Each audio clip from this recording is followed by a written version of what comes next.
7 de octubre de 2001. Llueven misiles letales de un avión de combate estadounidense sobre Afganistán como respuesta a los ataques terroristas en Estados Unidos. Los bombardeos son demoledores. En la operación participan B-2 Stealth, B-52 y halcones F-16. Sin embargo, la mayor parte del asalto la dirige un avión poderoso y mortal, el F-14 Tomcat. Nunca ha habido otro avión, ni antes ni después, con tal número de posibilidades, que lleve tantos tipos de armas, que realice combates aéreos y que haga labores de defensa marítima aérea con combates de superioridad. El F-14 es único porque puede transportar una gran carga. Puede volar largas distancias muy rápido y a mucha altura. La mayoría de los aviones no pueden hacerlo. Ningún otro avión a reacción de lucha lleva la combinación única de armas del F-14. El arsenal del Tomcat incluye un cañón de 20 milímetros, 4 misiles Sidewinder aire-aire, 6 misiles Sparrow aire-aire, 6 misiles Phoenix de 450 kilos y 4 bombas de 900 kilos guiadas por láser. Tiene la capacidad de girar de una pistola M61 con cañón de 20 milímetros. Por su parte, el Sidewinder es un misil aire-aire por búsqueda de calor. También lleva un Sparrow por radar si quieres acertar sobre un blanco intermedio. También puedes utilizar el Phoenix de largo alcance. Tiene el radar más eficaz de cualquier avión a reacción actual. Su novedoso sistema puede detectar cuando se acerca un avión enemigo a casi 320 kilómetros. Es capaz de detectar objetivos a tan solo 1,5 metros de distancia o a más de 24 kilómetros, y es 3 veces más rápido que el radar de cualquier otro avión de combate a reacción. Transmite y recibe información a través de una antena de 90 centímetros instalada en el morro del avión. Este sistema, íntegramente digital, tiene la capacidad de seguir 24 objetivos y de disparar simultáneamente 6 misiles Phoenix a 6 objetivos distintos. El resto de los aviones de combate a reacción solo pueden disparar a un objetivo. El Phoenix puede disparar a casi 320 kilómetros de distancia. De hecho, gracias al radar de larga distancia del F-14, su adversario no tendría la sensación de que lo están atacando. El radar también tiene incorporadas medidas de defensa electrónicas. Este sistema dificulta que el enemigo lo detecte e interfiera en su radar. Cuando consiga detectarte, ya estará muerto. En la actualidad, sigue siendo el punto de referencia del avión multimedia de ataque en activo. Intercepta a mucha velocidad, es capaz de hacer maniobras de combate en el aire, de abrir las alas a distintos grados y sus destrezas en los combates aéreos son inigualables. Con su elegante repliegue de armas y su doble cola vertical, tiene un diseño avanzado y es uno de los más fácilmente reconocibles en todo el mundo. El rasgo más obvio del F-14 que lo hace único es la distinta geometría de las alas. Esto nos permite operar en una amplia cobertura para realizar maniobras a mucha y poca velocidad. Las alas se repliegan para reducir la resistencia generada a velocidad supersónica y se extienden para permitir el despegue y el aterrizaje sobre la cabina de un portaaviones. Las alas desplegadas permiten el paso de mucho aire y esto provoca su elevación.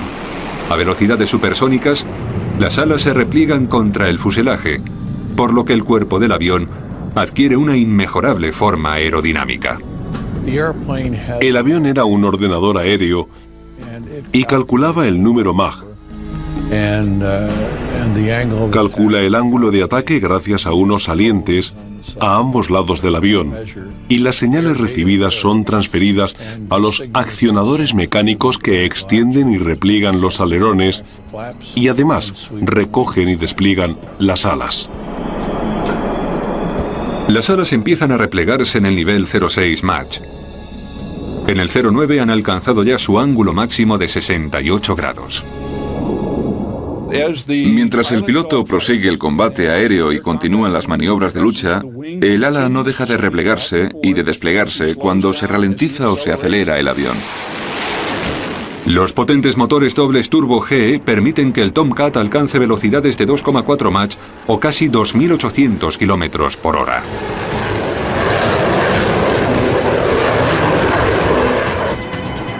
A pesar de ser uno de los aviones más antiguos aún en activo, el F-14 demostró su relevancia en Afganistán. Durante la fase de combate por aire de la campaña, el portaaviones más cercano estaba aún a 1.300 kilómetros de la frontera con Afganistán. Pero con el tanque de gasolina del Tomcat, de 11.000 litros, fue posible completar la misión de bombardeo sin tener que parar a repostar. Esto no lo podrían hacer dos modelos más modernos, F-16 y F-18. Son aviones más pequeños y tienen alcances y cargas más reducidas. El tanque del Lantern, cuyas siglas en inglés significan navegación de baja altitud y búsqueda infrarroja nocturna, permite al F-14 arrojar bombas inteligentes de 900 kilos para localizar objetivos difíciles de encontrar. Primero, su cámara de televisión busca e identifica los objetivos a una distancia máxima de más de 12 kilómetros. A continuación, su sistema de búsqueda lanza un rayo láser. Te permite utilizar una especie de arma dirigida que seguirá ese haz. Además, muestra imágenes reales de vídeo y transfiere las coordenadas de GPS a barcos y a otros aviones. Ningún otro avión tiene esta capacidad. Asimismo, los TARPs, en inglés Sistema de Reconocimiento Táctico Aéreo, aportan información de seguimiento y captan nítidas imágenes digitales tomadas a más de 960 kilómetros. Puede sobrevolar más de 1.600 kilómetros sobre territorio enemigo y sacar fotografías y vídeos a tiempo real. Lo hacen mejor que nadie. Desde su aparición hace ya 30 años, el F-14 siempre ha sido el avión de lucha más completo del mundo. Surgió con la amenaza soviética de principios de los años 60. Durante la gestación de la Guerra Fría, la Unión Soviética desarrolló una gran familia de misiles crucero tierra-tierra que volaban a muy poca altura del suelo. A esa altitud, había más señales que podían interferir con los radares de las naves estadounidenses. Podría no ser posible detectar estos peligrosos misiles hasta que estuvieran muy cerca. Los soviéticos también tenían bombas letales aire-tierra. Los aviones de combate de Estados Unidos no disponían de la capacidad para interceptar estos misiles. El ataque de los rusos a una nave podían realizarlo a cientos de kilómetros y podían hacer un daño tremendo en un grupo de portaaviones si se acercaban mucho. A principios de los 60, el Pentágono se dio cuenta de que necesitaba un avión que hiciese frente a los soviéticos. Necesitábamos superioridad aérea y para ello hacía falta un maniobrable aéreo, una nave de combate ágil y certera para la lucha aérea. El Pentágono sabía que el avión debería estar dotado de un poderoso sistema de radar que permitiese interceptar rápidamente un misil enemigo. Y esa era la capacidad de proteger la flota de portaaviones y de distanciarse cientos de kilómetros y de detectar cualquier cosa a gran distancia. En noviembre de 1962, el Pentágono adjudicó a los aviones Grumman el contrato para desarrollar este gran reto. Se creó el F-111, que empezó a volar el 18 de mayo de 1965. Sin embargo, este modelo tenía varios problemas. Era un enorme avión de combate de 38 toneladas de peso, demasiado grande para aterrizar en un portaaviones, y el piloto tenía que cambiar las alas manualmente. Lo que de verdad quería la Marina era un avión de combate, y el avión de combate que representaba el F-111 no era el óptimo. Era demasiado grande y transportaba demasiado combustible. En 1966 apareció en escena el secretario de Defensa Robert McNamara.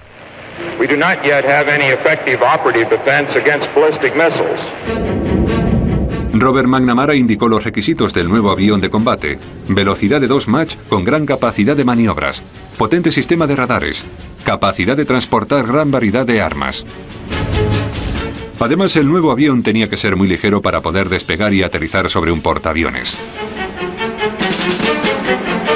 En el verano de 1968, el Departamento de Defensa solicitó propuestas de ingeniería para el nuevo avión de combate a 5 compañías aeroespaciales. En enero de 1969, Grumman volvió a salir ganadora. Este contrato miliar de $5.000 millones fue el más cuantioso de la historia. Sin embargo, también fue el más exigente. Grumman tendría que entregar 700 aviones en 8 años y los ingenieros tendrían que cumplir otro encargo todavía más difícil: tener listo un avión para realizar una prueba de vuelo dentro de 17 meses, la mitad del tiempo habitual para un programa de este tipo. Desde la firma de un contrato hasta la entrega del avión, necesitábamos 51 meses. Se empezó a trabajar en el avión en agosto de 1969. La primera decisión que se tomó fue conservar un rasgo del pesado F-111, su sistema de radar Doppler AWG-9. Se trataba de una mejora significativa de un radar de pulso con respecto al de la Segunda Guerra Mundial, que todavía se seguía utilizando en los portaaviones de la década de los 60. El radar de pulso mide la distancia hasta los objetivos. Funciona bien en alta mar, pero empieza a fallar cuando se acerca a tierra firme, por ejemplo cerca de las montañas, donde se encuentra con otras señales. Los radares Doppler solo miden los objetivos en movimiento y no prestan a su procedencia. Podrían detectar fácilmente el mortífero misil crucero. Mientras que el F-111 solo tenía 2 formas de radar de pulso y 2 formas de radar Doppler, el nuevo avión contaría con 6 tipos de operación de radar: 4 en modo Doppler y 2 en modo pulso.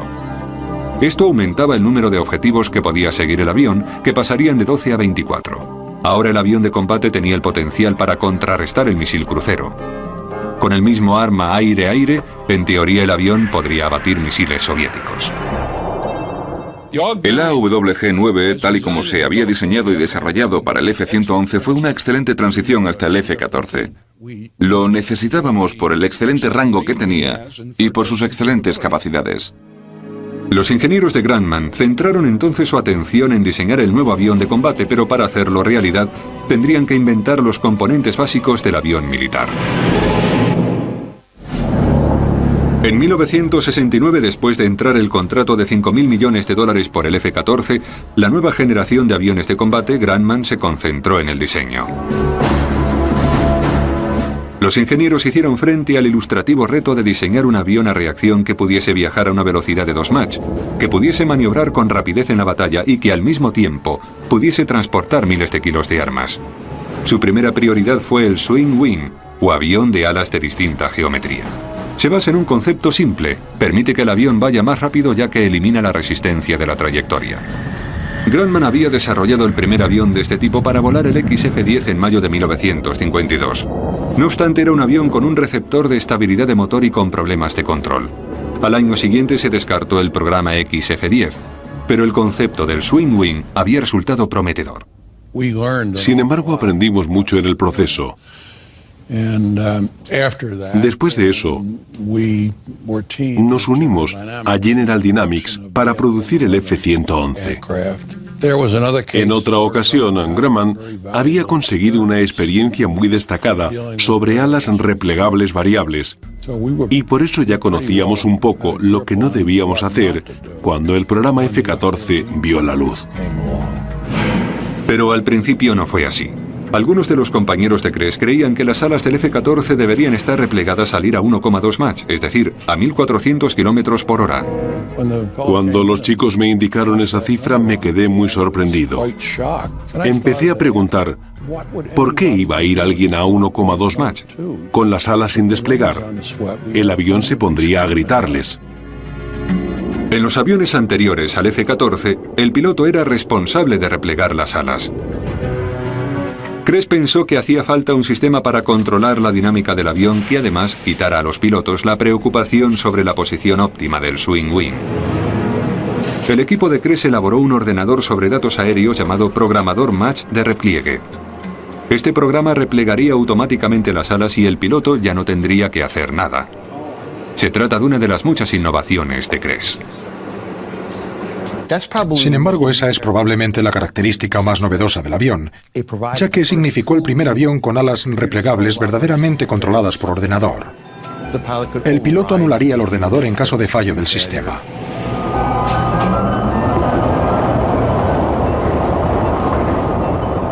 Lo que hicimos fue aumentar la cifra de Mach más allá del 0,7. Empezamos a replegar las alas de forma progresiva hasta que se replegaron totalmente a unos 0,95 Mach. Había una gran compatibilidad entre la limitación de los momentos de giro y convertir el avión en un extraordinario avión de combate en términos de resistencia, vibración estructural y rendimiento de giro. Partiendo de que podía transportar miles de kilos de armas, Grumman eligió el titanio para el nuevo Swing Wing en lugar del acero. El titanio es más fuerte y más ligero que el acero, pero cuesta más trabajar con este metal ya que es más difícil de doblar o de soldar. Además, muchos ingenieros aeronáuticos se mostraban escépticos sobre la soldadura. A pesar de todo, Grumman desarrolló un proceso de soldadura llamado soldadura con haces de electrones. Este método fusiona dos piezas de titanio. Consiste en acercar las dos superficies que se van a soldar y pasar un intenso haz de electrones por la pequeña rendija que las separa. Esto derrite el metal de toda la rendija. Se fundieron varias piezas de titanio para formar la caja del ala. La estructura de la caja del ala es la misma estructura de un lateral del avión, sobre el pivote del ala, transferida al otro lateral del avión, en el pivote del ala lateral. El haz de la caja de titanio era un elemento maravilloso de ingeniería. Pesa 1.125 kilos y está totalmente soldado. Además sirve para mantener en pie el avión. Una vez colocado, se sometió al fuselaje a más de 500 caídas de pruebas. Se han producido algunos choques de F-14 contra pantanos, agua, etc. Y las alas terminaron arrancadas y la mayor parte del cuerpo destruida. Sin embargo, el fuselaje central de titanio está intacto y casi sin rasguños. El F-14 estaba compuesto de casi un 35% de titanio y la caja del ala de casi un 100% de titanio. El resto del F-14 estaba compuesto aproximadamente de una aleación del 40% de aluminio, menos de un 1% de boro y un 18% de acero. El titanio haría mucho más ligero el avión, 18 toneladas menos que en el F-111. De gran importancia para el rendimiento del avión es el empuje a la proporción del peso. El empuje del avión gracias a los motores a propulsión en kilos dividido por el peso del avión en kilos. Cuanto más amplia sea la proporción, mejor será el rendimiento. Para conseguir la proporción ideal entre el empuje y el peso, los ingenieros de Grumman realizaron un proceso exhaustivo de pruebas, haciendo hincapié sobre todo en el Swing Wing. Sometieron a modelos a más de 2.000 configuraciones durante más de 9.000 horas de pruebas en túneles de viento. En enero de 1968 descubrieron su modelo ideal, el número 303E, un Swing Wing propulsado por un doble motor a propulsión, cada uno de los cuales producía un empuje de 9 toneladas. Los dobles motores estaban muy separados entre ellos. Creo que al principio no nos dimos cuenta del tremendo valor de la separación como lugar para albergar misiles, uno detrás de otro. Misiles del tamaño de un misil Fénix. El pesado F-111 tenía un espacio interno destinado a bombas y accesorios permanentes para transportar los 6 misiles Fénix. El Tomcat llevaba las armas en el exterior. Resultado: el F-14 no llevaría el peso muerto adicional de los accesorios para bombas o misiles. De esta forma se desarrolló aquí un rasgo innovador en Grumman. Es lo que conocemos como el concepto de plataforma. Si nos fijamos en la parte inferior del F-14, veremos los 2 misiles Fénix, por ejemplo, o las 2 bombas de 900 kilos. Están colocadas sobre raíles y los raíles están curvados para cubrir las aletas de los misiles y parte de los misiles, y esto corta la resistencia aerodinámica de las armas. Dependiendo de la misión, era posible cambiar muy rápido las plataformas para cargar otro tipo de armas. Los diseñadores del F-14 buscaron otras posibilidades, las dobles colas verticales. Era la primera vez que se utilizaba esta configuración en un avión de guerra a reacción. 2 colas más cortas en contraposición a una única cola más corta es una ventaja en caso de límite de altura en el hangar de un transportador. Pero lo más importante es que las 2 colas aportan mucha más estabilidad. Cuando dispones de 2 colas hay el doble de superficie para aplicar a las fuerzas aerodinámicas. El factor de corrección del que dispones es el doble y eres algo que enderece el avión. Cuando pierdes un motor tiende a deslizarse lateralmente y a girar, y lo que quieres es que deje de girar. Otro rasgo revolucionario del diseño procede de Kress. Cuando la tripulación la componen 2, el piloto y el RIO, en inglés oficial de radar e intercepción, estarían sentados en tándem. Esto reduciría la resistencia del avión ya que la cabina sería más estrecha. La fecha objetivo para la prueba de vuelo del primero de 12 prototipos fue en enero de 1971. La compañía planeó echar a volar el pájaro un mes antes de lo previsto. El diseño del F-14, con muchos rasgos innovadores, era muy ilusionante. Sin embargo, el camino hasta llegar a la producción estaba lleno de choques y de pérdidas de vidas.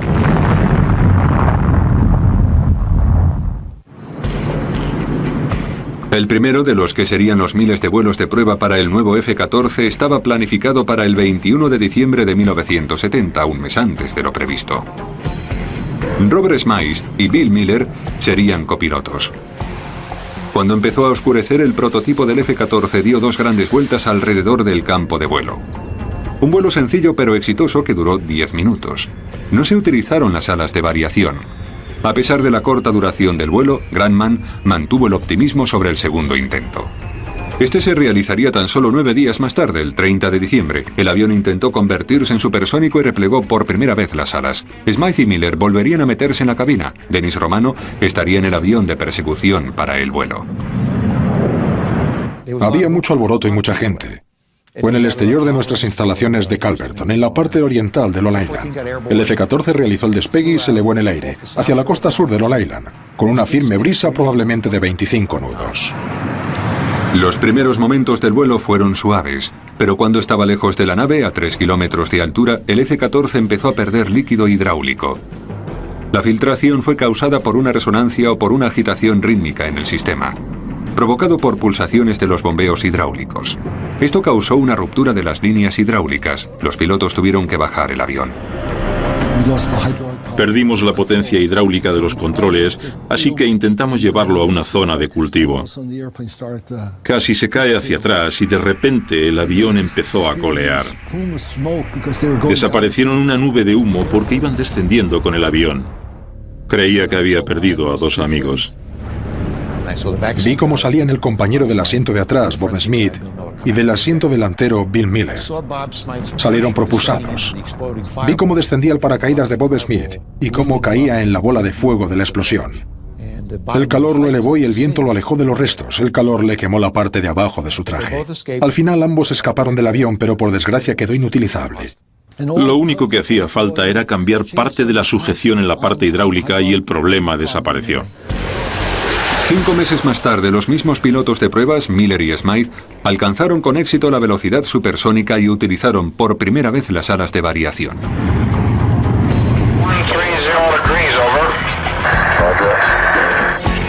Siguieron realizándose pruebas en Calverton, en Long Island. Para cada vuelo se llevaron a cabo 600 tests aislados. Se transfirió al ordenador de los ingenieros, quienes examinarían la información y adjudicarían a los pilotos para la siguiente prueba de vuelo.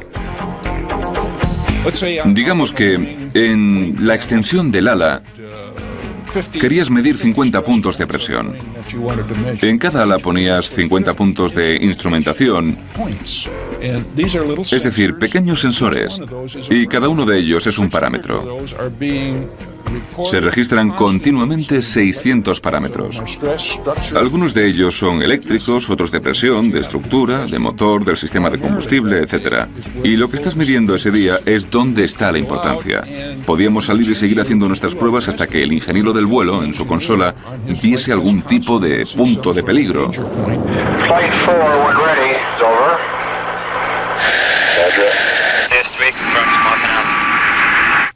Y decidiese que parásemos al menos ese tramo de la prueba y que pasáramos a otros.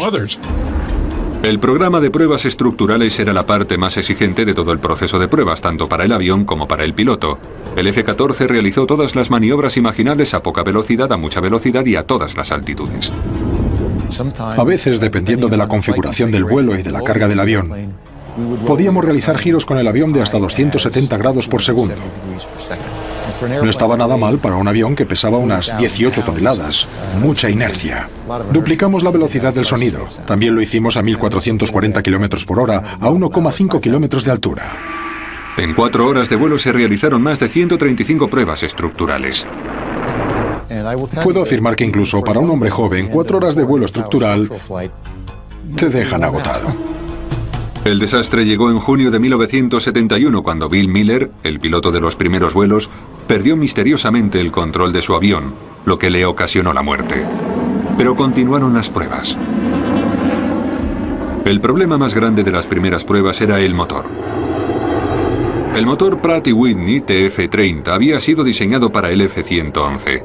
Debido a una obligación contractual con Pratt & Whitney, Grumman utilizaría su TF-30 en sus primeros F-14. Los motores no habían sido construidos para soportar las presiones aerodinámicas del Tomcat. Cada vez que vuelas vas forzando la cobertura. No estás volando recto ni vas nivelado como un avión a reacción de pasajeros. Vas volando muy rápido, sientes la presión aerodinámica por inercia en todas direcciones. A veces las hojas del ventilador se rompían, atravesaban volando el resto del motor y lo destrozaban totalmente. Son grandes. Tienen una gran cantidad de masa asociada y giran a muchas revoluciones por minuto. Los ingenieros resolvieron rápidamente este problema al desarrollar un motor nuevo y mejorado para que evitara la ruptura por hojas de la turbina. Las hojas del ventilador estaban compuestas por una aleación de titanio fuerte y se utilizaron cubiertas de acero para envolver las correas del ventilador como precaución de contención. En caso de desintegración de una hoja del ventilador no se soltaría ninguna pieza y nada dañaría el motor. En los siguientes 18 meses, solo se perdieron otros 2 aviones. Las pruebas se desarrollaban de maravilla. Estructuralmente el avión era increíble. Pero las pruebas más importantes y más complicadas estaban por llegar. Esta implicaría disparar simultáneamente 6 misiles Fénix sobre 6 objetivos distintos. Hacen falta 6 aviones teledirigidos en 6 lugares distintos, y es necesario un F-14 con 6 misiles Fénix. Necesitas tener toda la gama y toda la capacidad de coordinación, y eso no es poco. La primera prueba se desarrollaría en el Centro de Pruebas para Misiles Navales en Point Mugu, California, en noviembre de 1972. Se lanzaban los misiles volando desde el nivel del mar hasta 30 kilómetros de altura. Un esfuerzo pionero. Es la primera vez que alguien intentaba disparar al mismo tiempo a 6 objetivos tan distanciados.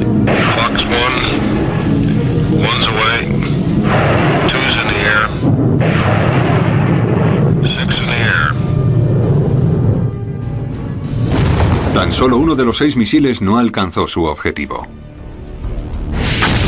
5 blancos directos, unos disparos muy certeros. Es increíble. No sé si el que se desvió quedó cerca del campo letal, pero no se alejó mucho. Se había cumplido con el Pentágono. Transcurridos 3 meses desde las pruebas de disparo a 6 objetivos, Grumman entregó 234 F-14 a la Marina. El programa Tomcat F-14 se puso en marcha. Durante las 3 décadas siguientes, gracias a continuadas mejoras, el Tomcat demostraría una y otra vez su valor en acciones de combate. Sin embargo, en 1979, un intento de ayudar a un aliado de Estados Unidos casi termina en desastre para el Tomcat y para Estados Unidos. Tras recibir la flota naval de Estados Unidos a principios de 1973, el F-14 se convirtió rápidamente en uno de los aviones de combate más temidos y respetados del aire. Sin embargo, ese mismo año, la constante agresividad soviética propició una insólita decisión que implicaba al Tomcat y que pondría a Estados Unidos en una situación muy vulnerable. Irán, el aliado de Estados Unidos entonces, estaba preocupado por los MiG-25 soviéticos que sobrevolaban el país a 15 kilómetros de altura. Los MiG eran capaces de volar a velocidades que excedían los 2 Mach. El Shah de Irán le pidió ayuda al presidente Nixon para interceptar a los intrusos que viajaban a gran velocidad. Nixon le contestó que podía pedirles el F-14 Tomcat de la Marina de Estados Unidos o el Águila F-15 de las Fuerzas Aéreas. El único avión verdaderamente capaz de abatir al MiG-25 era el F-14, con el misil Fenix y con el sistema de misiles Fenix. Al Shah le gustó el F-15 porque era un avión de las Fuerzas Aéreas de Estados Unidos, y en Irán había una gran presencia de este cuerpo militar estadounidense. El Shah solicitó tomar su decisión tras un vuelo de prueba o una demostración aérea entre los dos. Nixon accedió. La prueba se realizaría un cálido día de agosto de 1973. El primero en volar fue el F-15. A continuación, el Tomcat se elevó con Dennis Romano como copiloto. Un giro de 90 grados a la derecha. Un giro de 270 grados hacia la cabecera de la pista. Sobrevoló la pista a 150 metros de altura, haciendo un giro de 90 grados. Y desplegó las alas hacia adelante desde 68 grados a 20 grados mientras realizábamos aquella maniobra. Tocamos el suelo con el avión y luego lo subimos verticalmente. Bajamos la velocidad y abatimos los alerones. Dimos vueltas al avión invirtiendo y luego en su posición directamente al final de la pista. Impresionante. El Shah eligió el Tomcat. En enero de 1976, la Marina entregó a Irán 79 F-14. Con la excepción de algunos elementos, el Tomcat iraní era idéntico a la versión de la Marina estadounidense. Los técnicos de Grumman y los pilotos de la Marina de Estados Unidos aportaron el apoyo técnico y la experiencia. No obstante, a principios de 1979 la creciente inestabilidad en Irán provocó el derrocamiento del Shah, que fue sustituido por el gobierno radical islamista y fundamentalista del Ayatollah Khomeini. 79 de los mejores aviones a reacción de guerra del mundo estaban ahora en manos del enemigo de Estados Unidos. En agosto, sin embargo, todos los Tomcat habían sido misteriosamente saboteados para no poder disparar sus misiles. Incluso hoy, tan solo los saboteadores conocen a los responsables. Algunos sospechan de algunos técnicos huidos de Grumman. Corrió el rumor de que se llevaron los sistemas eléctricos cuando se marcharon. No sé si sucedió o no. Lo que sí se conoce es esto. Con un embargo de armas impuesto por Estados Unidos sobre Irán se produjo un grave problema de mantenimiento y de piezas. Esto hizo que los Tomcat iraníes quedaran prácticamente inutilizables. Son inspecciones y piezas muy detalladas que tienen que ser sustituidas regularmente. Si no se hace, en un par de meses se estropeará por completo y creo que eso es lo que de verdad pasó. La verdadera base del conocimiento fue el grupo de técnicos que habían prestado apoyo al F-14. Cuando se pierden las piezas y el conocimiento es solo cuestión de tiempo. Por lo que sabemos, los aviones están conservados en un almacén abandonado, casi intactos y sin piezas de recambio. 2 años más tarde, en 1981, el Tomcat exhibió su destreza cuando el Nimitz estadounidense se adentró en el Golfo de Sidra, en el sur del Mediterráneo, para llevar a cabo una preparación rutinaria. Libia reclamó que el Golfo estaba en sus aguas territoriales. Los pilotos soviéticos en Su-22 dispararon a los Tomcat. Utilizando Sidewinders, los Tomcat abatieron a ambos aviones soviéticos. 8 años más tarde, los pilotos de Libia se enfrentaron de nuevo a los F-14. Esta vez a bordo de los potentes y rápidos aviones soviéticos a reacción MiG. La segunda vez intentamos realizar 4 o 5 maniobras para evitar los aviones que venían hacia nosotros. Y cada vez que hacíamos un giro, ellos giraban en nuestra dirección. Es decir, que era un enfrentamiento.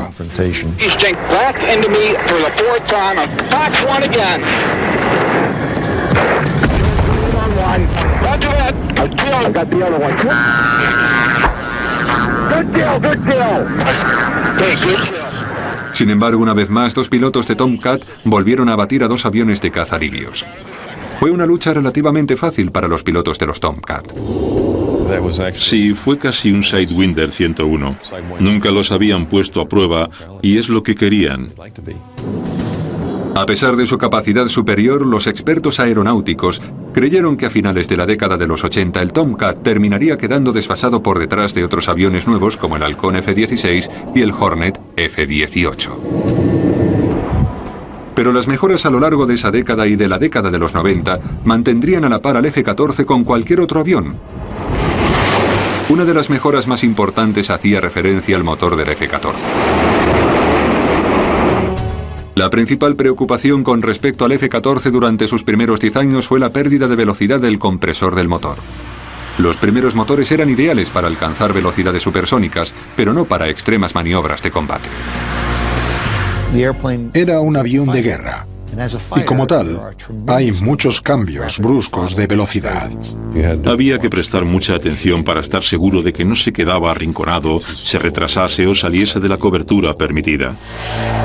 La circulación irregular de aire haría que el motor se calase. Se calaba a grandes altitudes y a poca velocidad. Si no se corrigiese inmediatamente el avión, empezaría a girar y a dar vueltas sobre sí mismo de forma incontrolada. Esto hizo que se echaran a perder unos 19 F-14. Los nuevos modelos GE, instalados en 1984, permitieron a los pilotos volar sus Tomcat con ángulos extremos de ataque y maniobrar sin preocuparse sobre las pérdidas de los compresores. El motor GE del F-110 sí daba el empuje y el funcionamiento al avión como se había diseñado originariamente. El motor GE aumentaba el empuje de la postcombustión, el empuje total del avión, desde 9 hasta 12 toneladas.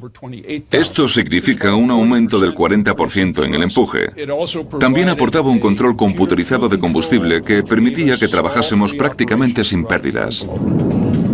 A principios de los 90 llegaron mejoras en los radares y en los sistemas de aviación. El sistema de radar digital introducido en 1990 le aportó al Tomcat su capacidad inigualable de seguir objetivos a casi 3 kilómetros prácticamente desde cualquier altitud. El radar APG lo transformaba, digamos, de un viejo coche en un Ferrari en cuanto a sistemas de aviación. La actual búsqueda por infrarrojos y el sistema de seguimiento instalado en 1990 permite a un piloto de F-14 ver a los enemigos gracias a las fuentes de calor a más de 4,8 kilómetros de distancia. En 1995 se incorporó el Lantern Pod y sumaba al F-14 armas guiadas por láser. En 1996 los Tomcat empezaron a utilizar esta tecnología cuando dejaron caer las bombas inteligentes guiadas por láser en objetivos de Bosnia. Esto les hizo ganarse el nombre de bombas gato. El F-14 original solo disponía de 3 procesadores computerizados. La versión más nueva tenía 33. También había un ordenador central, pero ahora dispones de procesadores de distribución por todo el avión haciendo todo tipo de cálculos. Cuenta incluso con un sistema digital de control de vuelo que evita que el avión empiece a girar sobre sí mismo. Todas estas mejoras resultarían muy útiles en la nueva guerra de Estados Unidos. En 2001, los pilotos de F-14 a veces realizaban 2 misiones al día en Afganistán. Sin embargo, los F-14 son tan buenos como sus pilotos, y los pilotos que vuelan estos Tomcat son posiblemente los mejores del mundo. Se han convertido en pilotos de F-14 solo tras sobrevivir a uno de los programas de preparación más exigentes del servicio militar, el programa Top Gun. No es fácil convertirse en un piloto de F-14. Las exigencias son rígidas, la preparación es exhaustiva. Desde 1972 el programa recibe el nombre de Top Gun. Un máximo de solo 40 pilotos resulta elegido cada año de miles de candidatos. Un piloto debe poseer al menos 3 años de experiencia en vuelo en F-18 o en F-16. Todos los aspectos de la experiencia del piloto cuentan. Esto incluye el historial de vuelo de guerra del piloto o la piloto. Examinan cómo pilotas en una situación de guerra, cómo realizas las maniobras de combate, es decir, te vas construyendo una reputación en el aire. También se evalúa el tiempo de reacción del piloto y la capacidad para controlar el avión para realizar movimientos rápidos. Los candidatos deben de haber controlado numerosas maniobras de combate para entrar en el programa de Top Gun. Por ejemplo, volar a 880 km por hora a 3 kilómetros de altura. El piloto necesita demostrar continuamente la capacidad de realizar un giro de 90 grados en combate en solo 4 segundos. Capacidad táctica, sentido del aire y destrezas de aviación, 3 aspectos en los que se basa todo. Ahí es donde la rueda entra en contacto con la pista, es cuando demuestras lo bueno que eres haciendo volar el avión. Un piloto también debe estar en el 1% más alto de los informes anuales sobre estado físico emitidos por la Marina. La preparación se realiza en un curso exhaustivo de 10 semanas. En él se hacen 500 horas de vuelo y 100 horas de prácticas de combate. En la clase, los futuros pilotos de Tomcat deben demostrar que conocen profundamente cualquier avión enemigo. El candidato Top Gun debe ser capaz de identificar todos los misiles de un MiG soviético de lucha, la velocidad que puede alcanzar e incluso su velocidad de giro. En una base de preparación en Fallon, Nevada, los futuros pilotos Top Gun lanzan distintos misiles aire-tierra a distintos objetivos. Están graduados según lo cerca que han quedado del centro del objetivo. Tienen convoyes y aeródromos de simulación, es decir, pistas de aterrizaje, porque la idea es dejar sin funcionamiento un aeródromo. Esto se parece mucho a lo que hicimos en Kabul. Se intenta soltar una bomba para cortar la pista de aterrizaje y dejarla inutilizable para el enemigo. El clímax de la preparación es el ataque alfa, en el que los estudiantes participan contra sus instructores en combates simulados. Los instructores atacarán las formaciones de F-14 para comprobar la capacidad de los candidatos de abatir a los intrusos enemigos. Los instructores vuelan en F-16, F-18 y más recientemente en aviones de combate MiG. El primer objetivo de tu misión es destrozar el objetivo aire-tierra. Si eres capaz de hacerlo mientras esquivas aviones enemigos, claro. Si se meten entre tú y la zona que es tu objetivo, tendrás que destruir a los aviones enemigos. Es posible que termines con 20 o 30 de los buenos contra 20 o 30 de los malos. Al final terminas con 40 o 60 aviones en un mismo espacio aéreo. Entonces empieza el combate. Esto forma parte del ejercicio de graduación. En tierra firme, los comandantes observan las maniobras de combate en la pantalla de un ordenador. Todos los movimientos de los candidatos Tomcat quedan grabados en vídeo. Se analizará su capacidad de interceptar, de conocer las armas del enemigo, su destreza de disparo e incluso su lenguaje. Lo primero que se puntúa es el éxito de la misión, es decir, si has alcanzado la zona objetivo y si has lanzado las armas contra él. A partir de ahí se entra más en detalle, incluyendo el tiempo en completar la misión. Generalmente, si quedas un par de segundos por encima o por debajo, es que lo estás haciendo bien. Si quedas, digamos, a 30 segundos, es bastante significativo. Además, los candidatos deben aguantar la dura preparación, y dura significa pasar una escuela de supervivencia, evasión, escape y resistencia. Los futuros pilotos pasan 5 días en las montañas o en la playa con muy pocos medios y sin comida. En este proceso también deben intentar que no los atrapen. Te ves colocado en un entorno bastante hostil. Te dan muy pocos medios. Digamos que tienes que valerte por ti mismo varios días. Esto sí que es sobrevivir. A principios del siglo XXI, la supervivencia del F-14 está en duda. Corre el rumor de que se quedará progresivamente desfasado en 2007, ocultado tras una nueva generación de aviones de combate como el avión de caza F-35 de fuerza conjunta. Sin embargo, en 10 años, los intrusos también han pronosticado la desaparición del Tomcat. Se habló de que no duraría hasta el final del siglo, o de que no duraría muchos años en el nuevo siglo. Sin embargo, cada mejora insufló vida y capacidad al avión. Incluso los aviones que tenemos ahora podrían durar otros 25 años. El mejor avión a reacción de combate del mundo podría ser algo tan valioso que no se debería retirar. Puede que el Tomcat demuestre a los escépticos que se han vuelto a equivocar. Dejar que vaya desapareciendo con el tiempo y sustituirlo por algo con menos posibilidades o más caro sería un gran error. El avión lleva muchos años volando y seguro que seguirá haciéndolo muchos años más. Cuando tienes que llamar a alguien, ¿a quién llamas? Al F-14.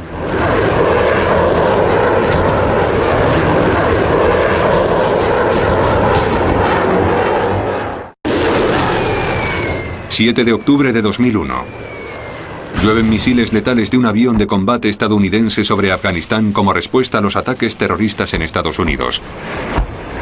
Los bombardeos son demoledores. En la operación participan B-2 Stealth, B-52 y halcones F-16.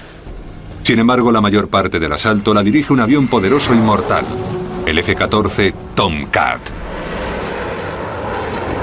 Nunca ha habido otro avión, ni antes ni después, con tal número de posibilidades, que lleve tantos tipos de armas, que realice combates aéreos y que haga labores de defensa marítima aérea con combates de superioridad. El F-14 es único porque puede transportar una gran carga. Puede volar largas distancias muy rápido y a mucha altura. La mayoría de los aviones no pueden hacerlo. Ningún otro avión a reacción de lucha lleva la combinación única de armas del F-14. El arsenal del Tomcat incluye un cañón de 20 milímetros, 4 misiles Sidewinder aire-aire, 6 misiles Sparrow aire-aire, 6 misiles Phoenix de 450 kilos y 4 bombas de 900 kilos guiadas por láser. Tiene la capacidad de girar de una pistola M61 con cañón de 20 milímetros. Por su parte, el Sidewinder es un misil aire-aire por búsqueda de calor. También lleva un Sparrow por radar si quieres acertar sobre un blanco intermedio. También puedes utilizar el Phoenix de largo alcance. Tiene el radar más eficaz de cualquier avión a reacción actual. Su novedoso sistema puede detectar cuando se acerca un avión enemigo a casi 320 kilómetros. Es capaz de detectar objetivos a tan solo 1,5 metros de distancia o a más de 24 kilómetros, y es 3 veces más rápido que el radar de cualquier otro avión de combate a reacción. Transmite y recibe información a través de una antena de 90 centímetros instalada en el morro del avión. Este sistema, íntegramente digital, tiene la capacidad de seguir 24 objetivos y de disparar simultáneamente 6 misiles Phoenix a 6 objetivos distintos.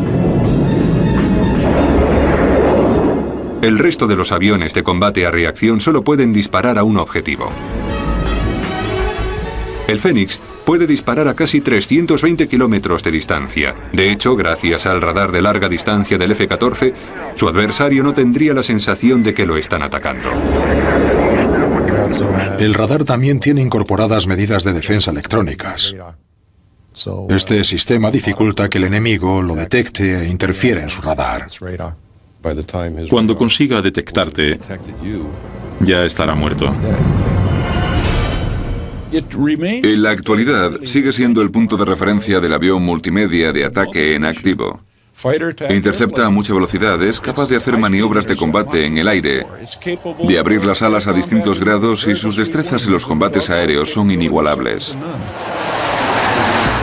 Con su elegante repliegue de armas y su doble cola vertical, tiene un diseño avanzado y es uno de los más fácilmente reconocibles en todo el mundo. El rasgo más obvio del F-14 que lo hace único es la distinta geometría de las alas. Esto nos permite operar en una amplia cobertura para realizar maniobras. A esa altitud, había más señales que podían interferir con los radares de las naves estadounidenses. Podría no ser posible detectar estos peligrosos misiles hasta que estuvieran muy cerca. Los soviéticos también tenían bombas letales aire-tierra.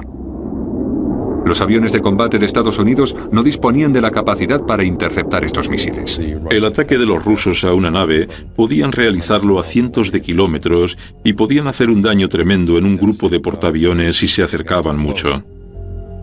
A principios de los 60, el Pentágono se dio cuenta de que necesitaba un avión que hiciese frente a los soviéticos.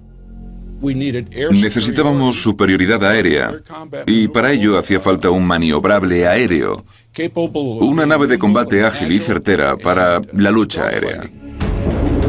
El Pentágono sabía que el avión debería estar dotado de un poderoso sistema de radar que permitiese interceptar rápidamente un misil enemigo.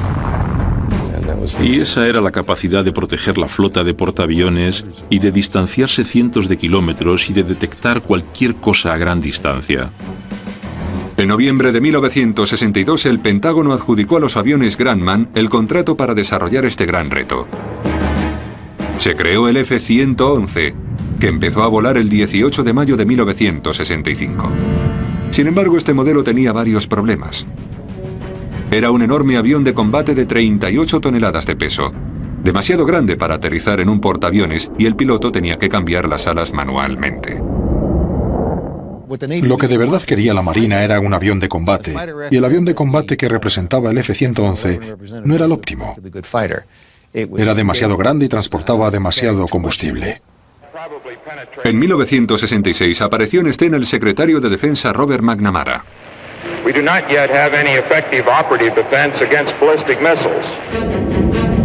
Robert McNamara indicó los requisitos del nuevo avión de combate: velocidad de 2 Mach con gran capacidad de maniobras, potente sistema de radares, capacidad de transportar gran variedad de armas.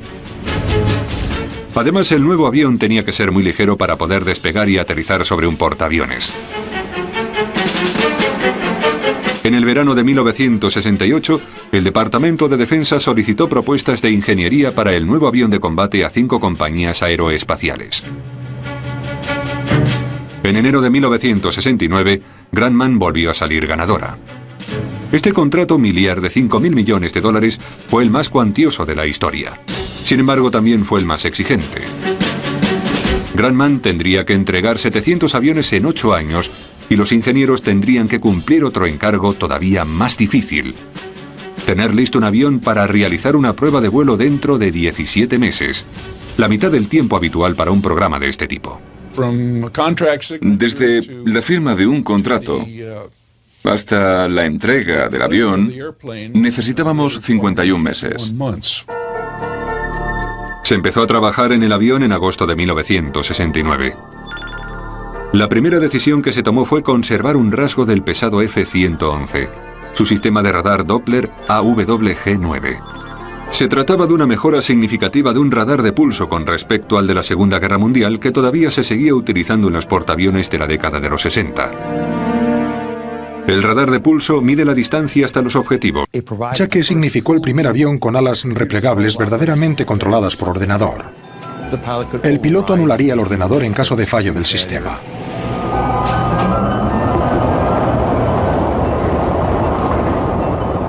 Lo que hicimos fue aumentar la cifra de Mach más allá del 0,7. Empezamos a replegar las alas de forma progresiva hasta que se replegaron totalmente a unos 0,95 Mach.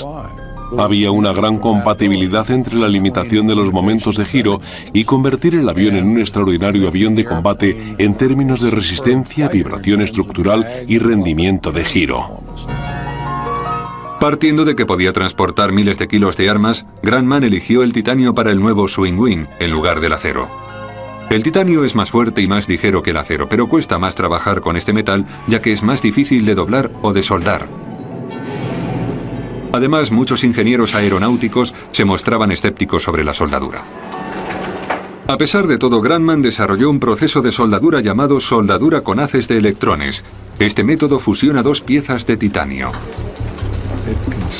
Consiste en acercar las 2 superficies que se van a soldar y pasar un intenso haz de electrones por la pequeña rendija que las separa. Esto derrite el metal de toda la rendija. Se fundieron varias piezas de titanio para formar la caja del ala. La estructura de la caja del ala es la misma estructura de un lateral del avión, sobre el pivote del ala, transferida al otro lateral del avión, en el pivote del ala lateral. El haz de la caja de titanio era un elemento maravilloso de ingeniería. Pesa 1.125 kilos y está totalmente soldado. Además sirve para mantener en pie el avión. Una vez colocado, se sometió al fuselaje a más de 500 caídas de pruebas. Se han producido algunos choques de F-14 contra pantanos, agua, etc. Y las alas terminaron arrancadas y la mayor parte del cuerpo destruida. Sin embargo, el fuselaje central de titanio está intacto y casi sin rasguños. El F-14 estaba compuesto de casi un 35% de titanio y la caja del ala de casi un 100% de titanio. El resto del F-14 estaba compuesto aproximadamente de una aleación del 40% de aluminio, menos de un 1% de boro y un 18% de acero. El titanio haría mucho más ligero el avión, 18 toneladas menos que en el F-111. De gran importancia para el rendimiento del avión es el empuje a la proporción del peso. El empuje del avión gracias a los motores a propulsión en kilos dividido por el peso del avión en kilos. Cuanto más amplia sea la proporción, mejor será el rendimiento. Para conseguir la proporción ideal entre el empuje y el peso, los ingenieros de Grumman realizaron un proceso exhaustivo de pruebas, haciendo hincapié sobre todo en el swing wing. Sometieron a modelos a más de 2.000 configuraciones durante más de 9.000 horas de pruebas en túneles de viento. En enero de 1968 descubrieron su modelo ideal, el número 303E, un swing wing propulsado por un doble motor a propulsión, cada uno de los cuales producía un empuje de 9 toneladas.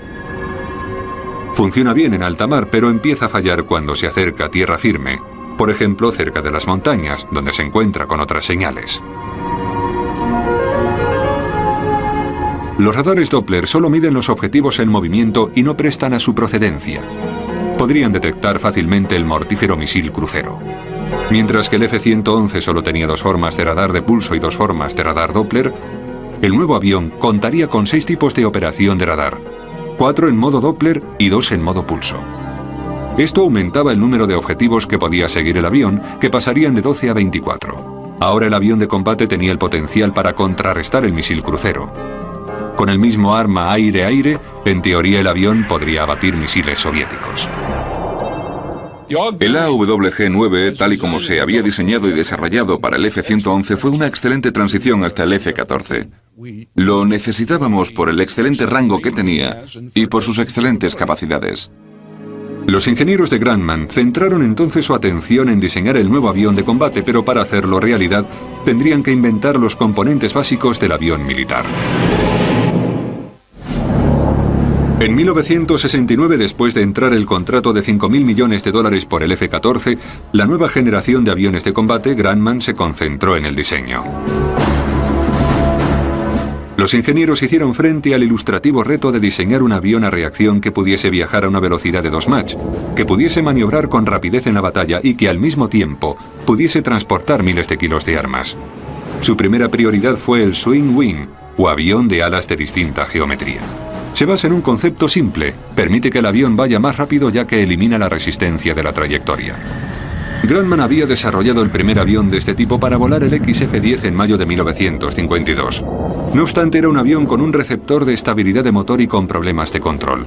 Al año siguiente se descartó el programa XF-10, pero el concepto del swing wing había resultado prometedor. Sin embargo, aprendimos mucho en el proceso. Después de eso, nos unimos a General Dynamics para producir el F-111. En otra ocasión, Grumman había conseguido una experiencia muy destacada sobre alas replegables variables, y por eso ya conocíamos un poco lo que no debíamos hacer cuando el programa F-14 vio la luz. Pero al principio no fue así. Algunos de los compañeros de Kress creían que las alas del F-14 deberían estar replegadas al ir a 1,2 Mach, es decir, a 1.400 km por hora. Cuando los chicos me indicaron esa cifra, me quedé muy sorprendido. Empecé a preguntar, ¿por qué iba a ir alguien a 1,2 Mach? Con las alas sin desplegar. El avión se pondría a gritarles. En los aviones anteriores al F-14, el piloto era responsable de replegar las alas. Kress pensó que hacía falta un sistema para controlar la dinámica del avión que además quitara a los pilotos la preocupación sobre la posición óptima del swing wing. El equipo de Kress elaboró un ordenador sobre datos aéreos llamado Programador Mach de repliegue. Este programa replegaría automáticamente las alas y el piloto ya no tendría que hacer nada. Se trata de una de las muchas innovaciones de Kress. Sin embargo, esa es probablemente la característica más novedosa del avión, a mucha y poca velocidad. Las alas se repliegan para reducir la resistencia generada a velocidad supersónica y se extienden para permitir el despegue y el aterrizaje sobre la cabina de un portaaviones. Las alas desplegadas permiten el paso de mucho aire y esto provoca su elevación. A velocidades supersónicas, las alas se repliegan contra el fuselaje, por lo que el cuerpo del avión adquiere una inmejorable forma aerodinámica. El avión era un ordenador aéreo y calculaba el número Mach.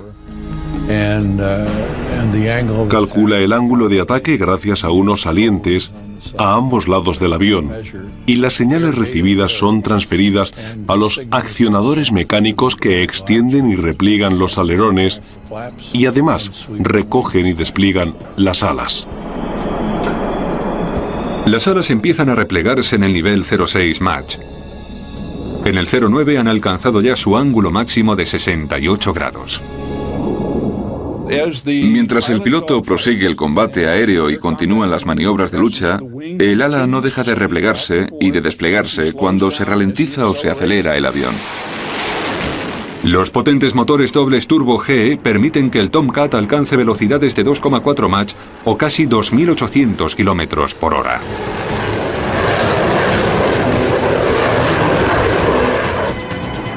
A pesar de ser uno de los aviones más antiguos aún en activo, el F-14 demostró su relevancia en Afganistán.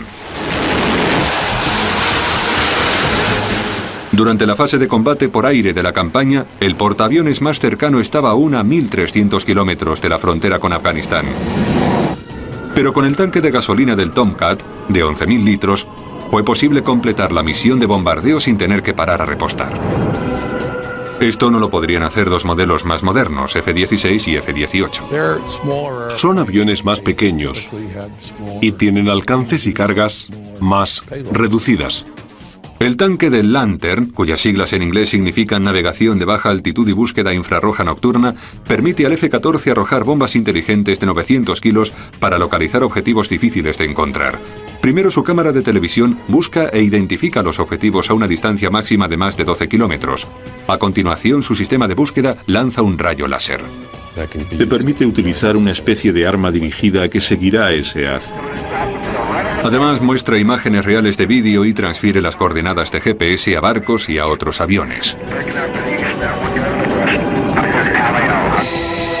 Ningún otro avión tiene esta capacidad.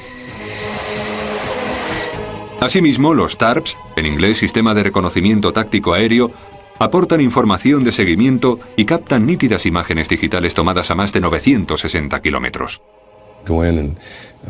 Puede sobrevolar más de 1.600 kilómetros sobre territorio enemigo y sacar fotografías y vídeos a tiempo real. Lo hacen mejor que nadie. Desde su aparición hace ya 30 años, el F-14 siempre ha sido el avión de lucha más completo del mundo. Surgió con la amenaza soviética de principios de los años 60. Durante la gestación de la Guerra Fría, la Unión Soviética desarrolló una gran familia de misiles crucero tierra-tierra que volaban a muy poca altura del suelo.